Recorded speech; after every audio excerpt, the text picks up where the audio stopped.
Hi, I'm Justin Sanders with Volunteer Precious Metals. Today is Thursday, March the 26th, 2020, and we are in the middle of the 2020 coronavirus scare and economic meltdown that the government is determined not to let happen, just like they did in 2008. Um, Franklin Sanders is with me today, and I got to tell you, I'm a little bit irritated. I sat down a night or two ago and I started reading everything that the government is going to do to bail out everybody and their mother. Um, and it bugs me.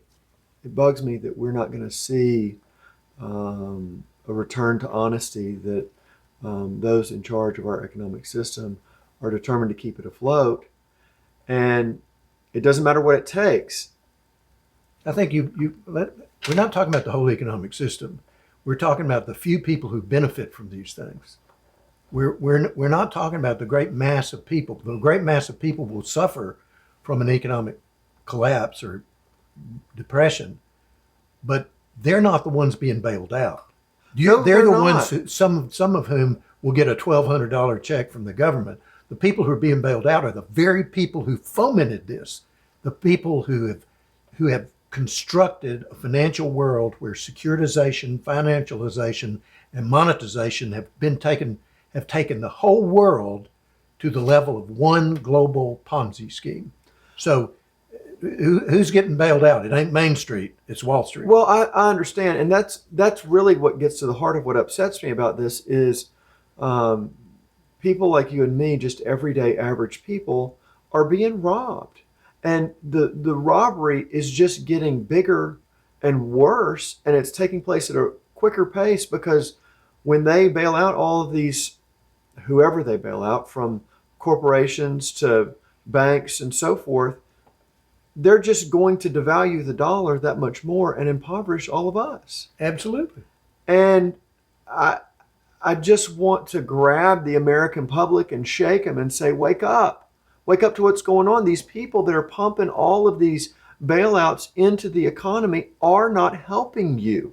They are robbing from you. They're impoverishing you. Right. And it's not going to be 1.5 trillion here from the Fed and 2 trillion there. The Fed is last time the Fed extended $29 trillion worth of credit, created $29 trillion worth of credit to bail the whole world out, other central banks and so forth. And so you don't see all of this. It took about 6, 8 years to figure out what they'd done and to pry the information out of them. So there'll be they've already planned this huge increase in credit. And as Wolf Richter of Wolf Street said in an article the other day, the Fed has now taken almost all collateral and soon will be taking old bicycles as collateral. I think that's probably true. It's certainly a possibility. But the thing that occurs to me is, I read folks that know so much more about this than I do and understand it so much more deeply than I do. And they say this is going to be the last straw. They can't keep propping this system up by just printing more money any longer. And, after a while, after 20 years of hearing that, you kind of get to where you go, yeah, well, I heard that before, and so why is this time different? Okay, let me explain to you why it's different. They have created a worldwide Ponzi scheme. Since the 1980s, they have financialized, securitized, and monetized everything in sight. And they built this gigantic upside down pyramid of leverage, one level leveraged on top of the other level. When I say financialization, what I mean is that they take everything and turn it into a financial asset. Securitization is when they take assets and turn them into securities, which are marketable, which in turn means they can turn them into money. They can monetize them. Let me give you an example. Mortgage-backed securities. A mortgage is a very illiquid instrument, but they took these mortgages, these illiquid mortgages, bundled them together in a mortgage-backed security and sold those, right? Because they could turn them into money immediately, turn them over. So the whole world has been financialized and monetized like that. The problem is that leverage always reduces your margin of safety. Leverage reduces your margin of safety. Let me go back. Your question was actually, why is this time different? Here's the reason that it's different this time. This has been going on for 5,000 years. This credit bubble thing has been going on, and you get a credit bubble where this big, huge debt is built up, and then there's a collapse because nobody can pay the debt. It's too big to be paid off. And so then you have a debt jubilee. So we're going to see a debt jubilee, and the honest way to do it would be for governments and corporations simply to say, I can't pay. Right. I'm not going to pay because I can't pay, and write it off and start all over again rebuilding. They won't do it that way. What they'll do is they'll inflate the debt away.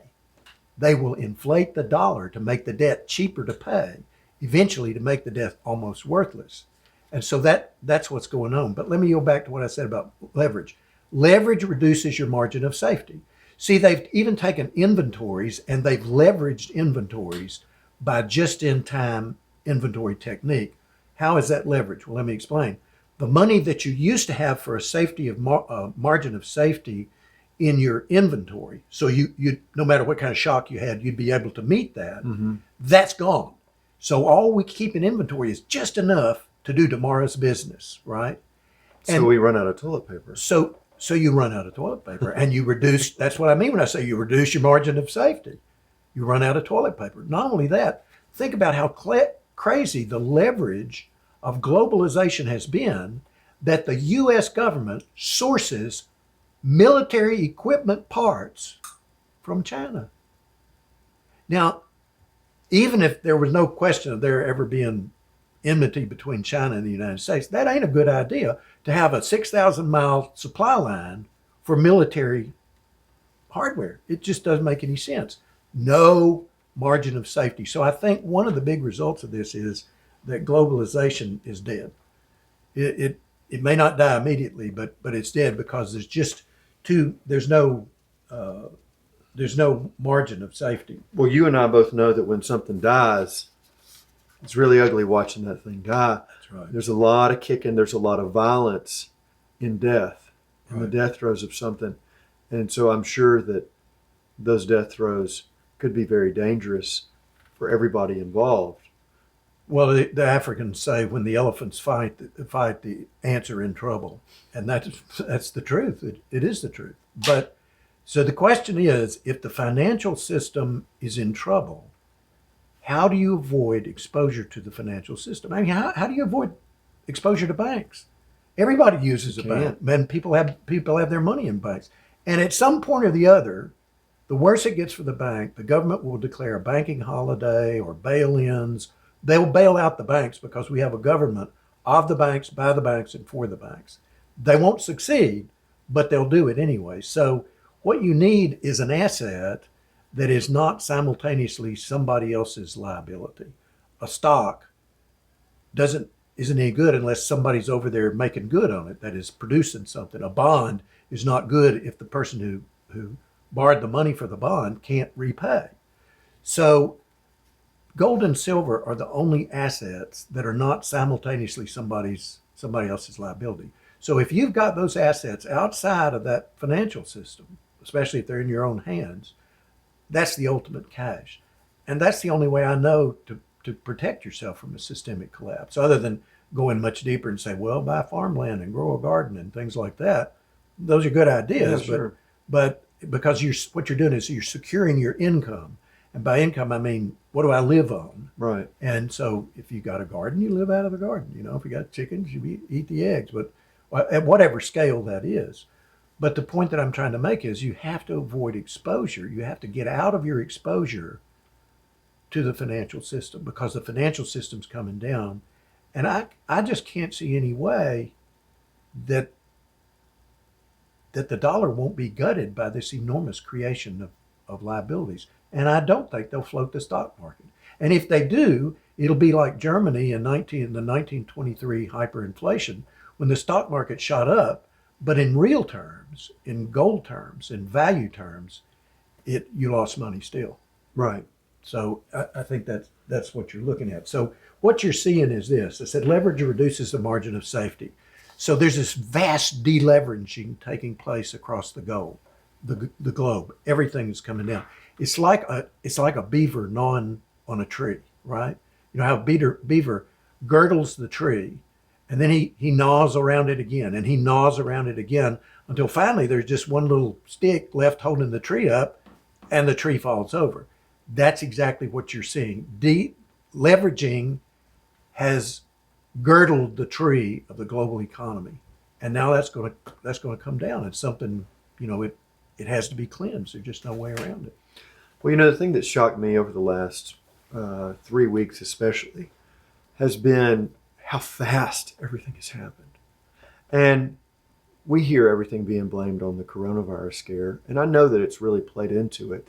It certainly has complicated things, but what we saw take place in 2008, just in our industry, I know we have a limited view, but just in our industry, we saw things take place in 2008 that took weeks to develop, maybe a month, even 6 weeks.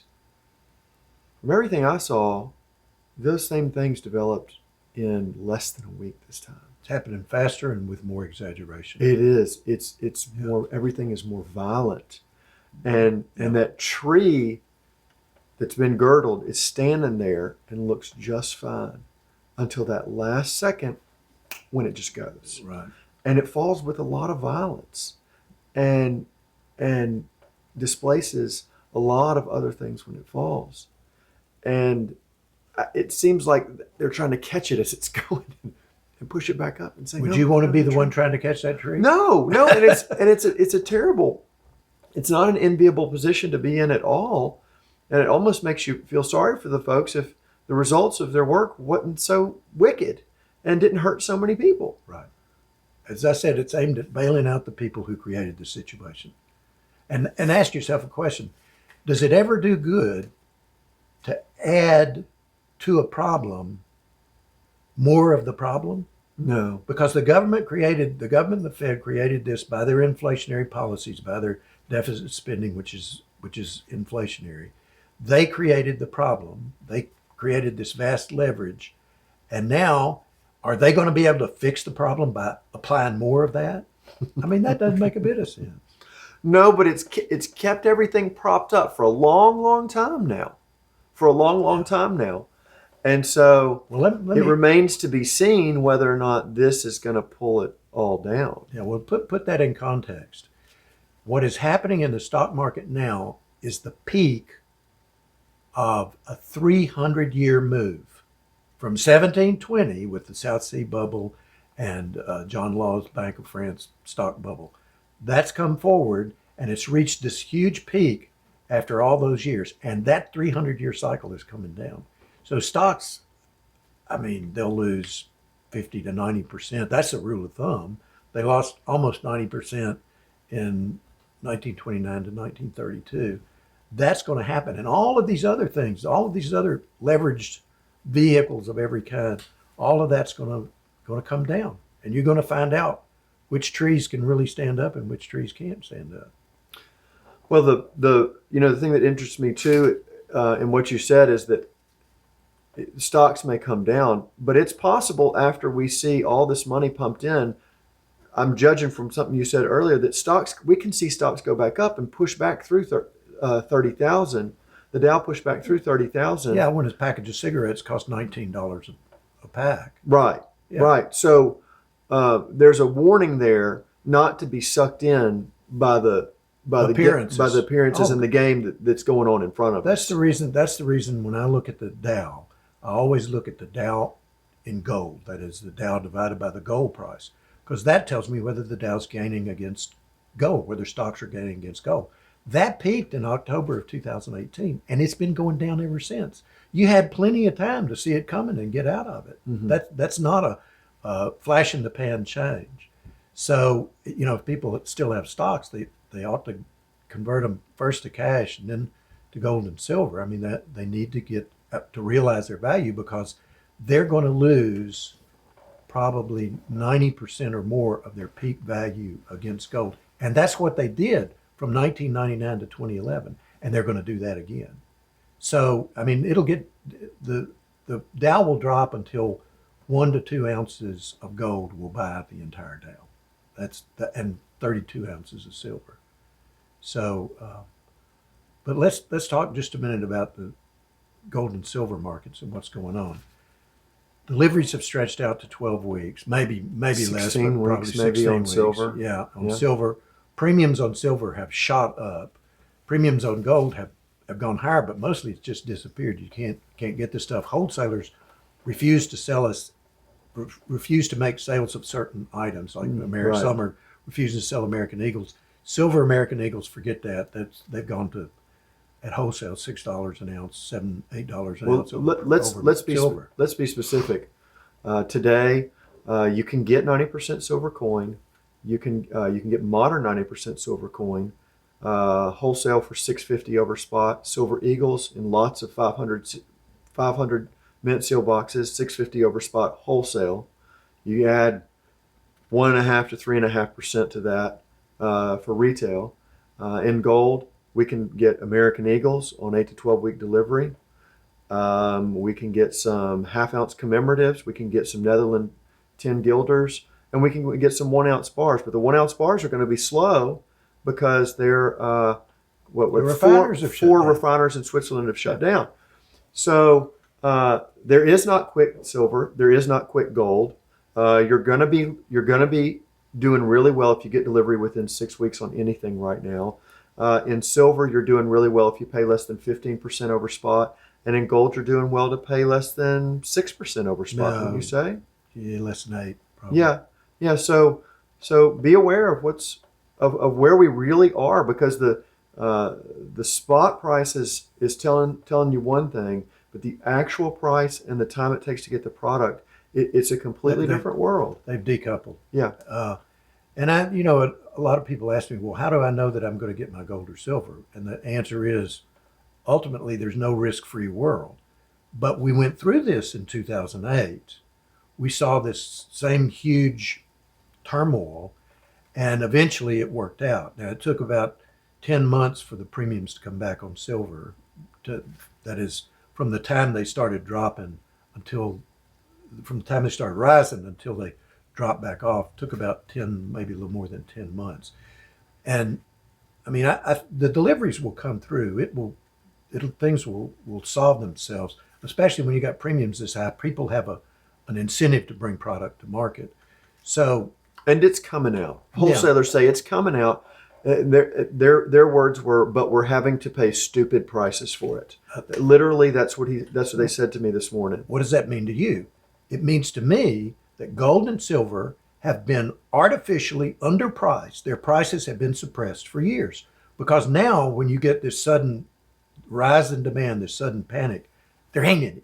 Right. But I want to go back to something you were saying just a minute ago about premiums. We said there's this separation between the paper price and the physical price that you're paying. And so many people have called us and said, oh, I'm going to wait. I'm going to wait for silver and gold to go down a little bit more and save some money. But the problem is that the more the metals go down, the paper price, the spot price of gold and silver goes down, the more the premium is going up every day. And so if you wait for that price to go down, you're still going to pay more. And if you try and time it back to the point where the premium comes back down and matches back up and is very close to that spot price again, the spot price may just shoot right past it. We may be talking about $20 silver all of a sudden, or $1,750 gold all of a sudden, and you're gonna have wasted time hoping for something that's not gonna come, because we're not just dealing with an anomaly in price separation. There's a genuine physical shortage going on out there. If you look at what happened in 2008 with the premium on 90% coin, think of the graph. The price of silver comes down like this and makes a bottom, and then the price of coin just goes sideways here until they normalize, until they get close to each other again. Well, the point is that the price of silver never got as high, I mean, as this here before it normalized. It never got as high as the price of 90% silver coin. So you weren't any better off for waiting. You didn't get a better price because it took the premium that long to come off. And right now, my biggest concern is I want to get something locked in Yeah, because yeah, I don't delivery know is an what the issue. market's doing. And I'm not from here. It doesn't make sense for me to bet that gold's going to go from 1660 to 1350. It may do. I mean, it's so volatile. Who can say? But I don't think that's a bet worth taking. Yeah, I agree. Thanks for watching. We're Volunteer Precious Metals. If you have any questions, give us a ring at 888 661 4093.